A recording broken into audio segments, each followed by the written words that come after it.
अस्सलामुअलैकुम स्टूडेंट्स, हम बात करने जा रहे हैं जी साइकोडायनामिक मॉडल की। साइकोडायनामिक मॉडल क्या होता है, इसका क्या मतलब है, इसके बेसिक क्या कॉन्सेप्ट्स हैं, ठीक है। और इसमें केस ऑफ एनआओ क्या है और फ्राइड और ब्रूअर इनकी क्या स्टोरी है, यहाँ पर इन सब चीज़ों को हम डिस्कस करेंगे इस लेक्चर में। मतलब ये क्या है, एक जनरल इंट्रोडक्शन है साइकोडायनामिक मॉडल का, ठीक हो क्या।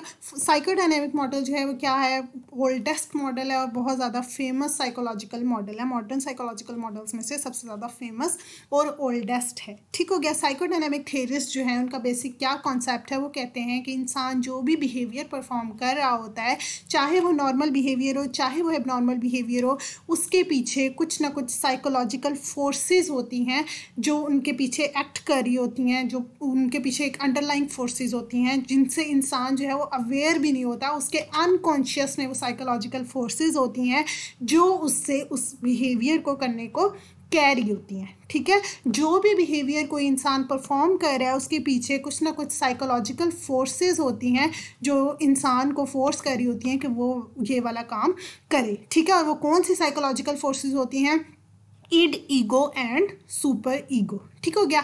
अब इन तीनों फोर्सेस को क्या कहा जाता है कि ये डायनेमिक है, ठीक है। डायनेमिक का क्या मतलब होता है, they interact with one another, कि ये जो फोर्सेस हैं id, ego and super ego, ये एक दूसरे के साथ इंटरेक्ट कर रही होती हैं, ठीक है। एक दूसरे के साथ अगर इनके इंटरेक्शन ठीक हो तो हमारे पास क्या होता है कि इंसान जो है वो नॉर्मल बिहेव कर रहा होता है, और अगर इनकी इंटरेक्शन आपस में रिलेशनशिप ख़राब हो, एक दूसरे के साथ कन्फ्लिक्ट हो id, ego and super ego का, तो इससे इंसान के अंदर एबनॉर्मल फंक्शनिंग स्टार्ट हो जाती है, ठीक है।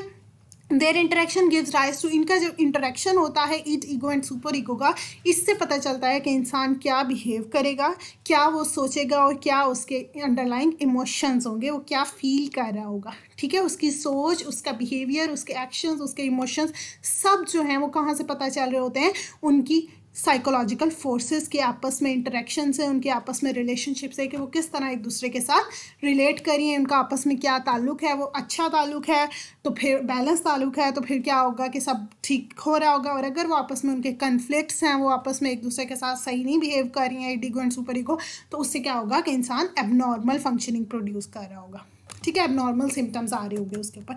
ये बेसिक कॉन्सेप्ट था किसका, साइकोडायनामिक मॉडल का, ठीक है। और बेसिक एक कॉन्सेप्ट जो इनका ये है वो क्या है कि साइकोडायनामिक थेरीज जो हैं वो क्या कहते हैं, उनके अंदर वो यूज़ कर रहे हैं डिटर्मिनिस्टिक अप्रोच को, ठीक है। डिटर्मिनिस्टिक अजम्पशन को, डिटर्मिनिस्टिक अजम्पशन का क्या मतलब है कि कोई भी बिहेवियर जो हम परफॉर्म कर रहे होते हैं वो क्या होता है, वो वैसे ही नहीं हो रहा होता, नथिंग इज़ एक्सीडेंटल, ठीक है। फॉर एग्जांपल अगर एक इंसान ने उठ के पानी पिया है, उसने ये वाला बिहेवियर किया है, तो हम ये नहीं कह सकते कि बस ऐसे ही उठा और जाके पी लिया, नहीं। मतलब कोई भी बिहेवियर एक्सीडेंटल नहीं होता कि बस खामखा हो गया। हर बिहेवियर के पीछे कुछ ना कुछ उसके कॉजेज़ हो रहे होते हैं, ठीक है। फॉर एग्जांपल अगर कोई भी एबनॉर्मल बिहेवियर हुआ है तो वो भी एक्सीडेंटल नहीं होगा, खामखा नहीं हो गया, एक एक्सीडेंट के तौर पे नहीं हो गया, उसके पीछे कोई ना कोई सिम्टम्स होते हैं, कोई ना कोई कॉजेज़ होते हैं, कोई ना कोई वजूहात होती हैं, ठीक है।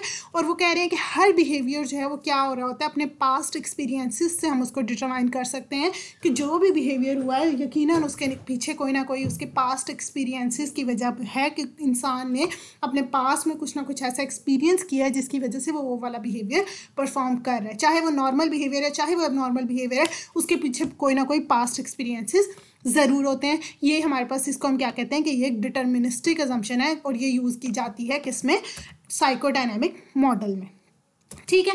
अब इसके बाद वो कह रहे हैं कि साइकोडायनामिक मॉडल जो है वो सबसे पहले किसने इंट्रोड्यूस किया था, सिगमंड फ्राइड ने। सिगमंड फ्राइड हमारे पास क्या है, एक मतलब न्यूरोलॉजिस्ट थे, ठीक है। तो इन्होंने क्या किया, ये जोसेफ ब्रूअर जो थे वो भी हमारे पास एक साइकोलॉजिस्ट, उन दोनों के साथ ये दोनों मिलकर काम करते थे, ठीक है। तो जो ब्रूअर थे वो क्या करते थे, वो एक्सपेरिमेंट्स परफॉर्म करते थे किस पे, ज़्यादातर हिस्टेरिया के पेशेंट्स पे, ठीक है।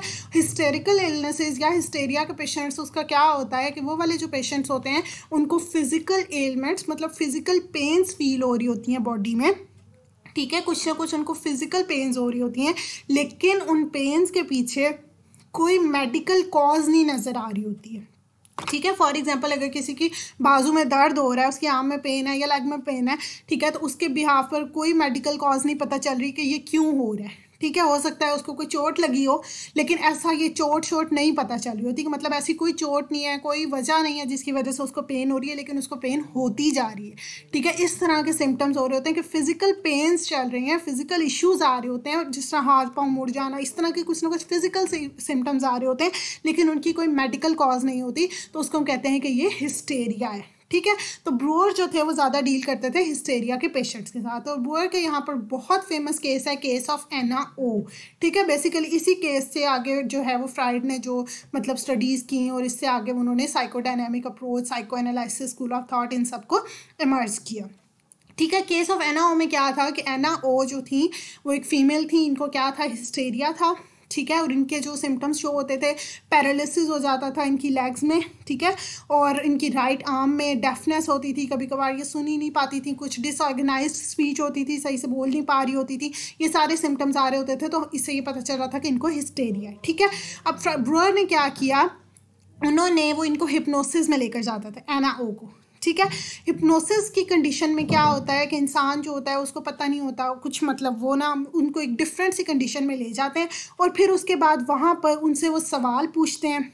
ठीक है, expecting that suggestions made to her in that state would get rid of her historical symptoms, और उस स्टेट में जाकर एक तो उनसे सारे उनके एक्सपीरियंसेस, पास्ट एक्सपीरियंसेस सब कुछ डिस्कवर कर रहे होते हैं, साथ ही साथ वो उनको ऐसी सजेशंस दे रहे होते हैं जिसके ज़रिए वो उनको उन इस हिस्टेरिया वाले जो भी सिम्टम्स हैं, जो उनका डिसऑर्डर है हिस्टेरिया का, उस सबको ख़त्म करने की कोशिश कर रहे होते हैं। ठीक है, हिप्नोसिस की कंडीशन में क्या होता था, वो खुद ब खुद या फिर ब्रूअर जो थे वो उनको मतलब उनको खोल रहे होते थे, कह लें कि उनके सारे पास्ट एक्सपीरियंसेस को खोल रहे होते थे, उनसे पूछ रहे होते थे, और वो खुद ब खुद बताई जा रही होती थी सब कुछ। ठीक है, हिप्नोसिस की कंडीशन में उनको पता भी नहीं होता था, वो सब बता रही होती थी अपने ट्रॉमेटिक पास्ट एक्सपीरियंसेस, जो भी उनकी लाइफ में कोई अजीब एक्सपीरियंसेस हुए हैं, इवेंट्स हुए हैं, वो उनको बताती थी, और वो वाली चीज़ें बताती थी कि जहाँ जहाँ पर उन्होंने बहुत ज़्यादा इमोशंस फील किए हैं, कभी सैडनेस बहुत ज़्यादा फील की है, उन सब चीज़ों को, अपनी पास्ट मेमोरीज़ को, ठीक है, बहुत ज़्यादा एक्सप्लेन करती जाती थी। तो इस बिहाफ पर ये ट्रीटमेंट अच्छे से अच्छा होता जा रहा था, क्योंकि साइकोडायनेमिक मॉडल का ज़्यादा से ज़्यादा फोकस किस पे होता है, पास्ट एक्सपीरियंसेस पे होता है। ठीक है, तो यहाँ पर इस स्टेट में, हिप्नोसिस की स्टेट में जो पेशेंट होता है वो बहुत ज़्यादा अनकॉन्शियसली बहुत ज़्यादा अपने पास्ट एक्सपीरियंसेस को बताते जा रहा होता है। ठीक हो गया, तो जब वो इस कंडीशन में होती थी तो एक तो ब्रूअर उनसे उनके पास्ट एक्सपीरियंसेस जान लेते थे, दूसरा उनको वो ऐसी सजेशंस दे रहे होते थे कि जिस बिहाफ पर उनका हिस्टेरिया का जो सिम्टम्स हैं, जो प्रॉब्लम्स हैं, वो खुद ब खुद ख़त्म होते जा रहे थे। ठीक हो गया, हेल्प हो रही थी उनको ख़त्म करने में। एना जो है वो खुद इस ट्रीटमेंट को, इस हिप्नोसिस की कंडीशन को क्या नाम देती थी, टॉकिंग क्योर। मतलब कि ये एक ऐसी कंडीशन है जिसमें वो बोलती हैं या ब्रूअर बोलता है, तो वो बोलने की वजह से क्या हो रहा है, उनको क्योर मिल रहा है, उनकी जो ट्रीटमेंट है वो हो रही है उस डिजीज़ से। ठीक है, इस बिहाफ पर इसको कहती थी टॉकिंग क्योर।